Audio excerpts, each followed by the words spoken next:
याकूब बाब नंबर 2। तरफदारी और तहस्सुब से खबरदार। मेरे भाइयों, लाजिम है कि आप जो हमारे जलाली खुदावंद ईसा मसीह पर ईमान रखते हैं, तरफदारी न दिखाएं। फर्ज करें कि एक आदमी सोने की अंगूठी और शानदार कपड़े पहने हुए आपकी जमात में आ जाए और साथ साथ एक गरीब आदमी भी मेले कुचले कपड़े पहने हुए अंदर आए, और आप शानदार कपड़े पहने हुए आदमी पर खास ध्यान देकर उनसे कहें, आइए जनाब, यहाँ इस अच्छी कुर्सी पर तशरीफ रखिए, लेकिन गरीब आदमी को कहें, वहाँ खड़ा हो जा, या आ मेरे पाँवों के पास फर्श पर बैठ जा। क्या आप ऐसा करने से मुजरिमाना ख्यालात वाले मुनसिफ नहीं साबित हुए, क्योंकि आपने लोगों में नारवा फर्क किया है। मेरे अजीज भाइयों सुने, क्या खुदा ने उन्हें नहीं चुना जो दुनिया की नज़र में गरीब हैं, ताकि वो ईमान में दौलतमंद हो जाएं? यही लोग वो बादशाही मीरास में पाएंगे जिसका वादा खुदा ने उनसे किया है, जो उसे प्यार करते हैं। लेकिन आपने जरूरतमंदों की बेइज्जती की है। जरा सोच लें, वो कौन है जो आपको दबाते और अदालत में घसीट कर ले जाते हैं? क्या ये दौलतमंद ही नहीं है? वही तो ईसा पर कुफ्र बकते हैं और उस अजीम नाम पर जिसके पैरोकार आप बन गए हैं। खुदा चाहता है कि आप कलाम मुकद्दस में मज़कूर शाही शरीयत पूरी करें। अपने पड़ोसी से वैसी मोहब्बत रखना जैसी तो अपने आप से रखता है। चनाचे जब आप जानिबदारी दिखाते हैं तो गुनाह करते हैं और शरीयत आपको मुजरिम ठहराती है।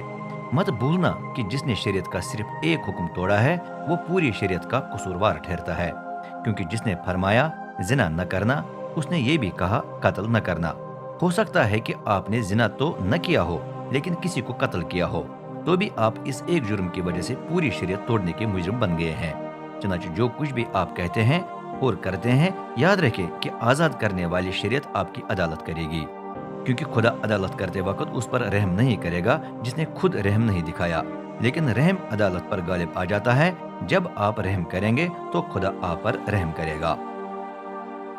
ईमान नेक कामों के बगैर मुर्दा है। मेरे भाइयों, अगर कोई ईमान रखने का दावा करे लेकिन उसके मुताबिक जिंदगी न गुजारे तो इसका क्या फायदा है? क्या ऐसा ईमान उसे नजात दिला सकता है? फर्ज करें कि कोई भाई या बहन कपड़ों और रोजमर्रा रोटी की जरूरतमंद हो।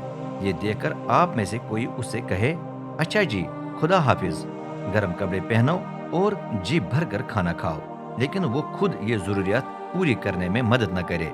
क्या इसका कोई फायदा है? गरज महज ईमान काफी नहीं। अगर वो नेक कामों से अमल में न लाया जाए तो वो मुर्दा है। हो सकता है कोई एतराज करे, एक शख्स के पास तो ईमान होता है, दूसरे के पास नेक काम। आइए मुझे दिखाएं कि आप नेक कामों के बगैर किस तरह ईमान रख सकते हैं। ये तो नामुमकिन है, लेकिन मैं जरूर आपको अपने नेक कामों से दिखा सकता हूँ कि मैं ईमान रखता हूँ। अच्छा, आप कहते हैं हम ईमान रखते हैं कि एक ही खुदा है। शाबाश, ये बिल्कुल सही है। शयातीन भी ये ईमान रखते हैं। गो वो ये जानकर खौफ के मारे थरथराते हैं। होश में आइए, क्या आप नहीं समझते कि नेक एमाल के बगैर ईमान बेकार है? हमारे बाप इब्राहिम पर गौर करें। वो तो इसी वजह से रास्तबाज ठहराया गया कि उसने अपने बेटे इसहाक को कुर्बानगाह पर पेश किया।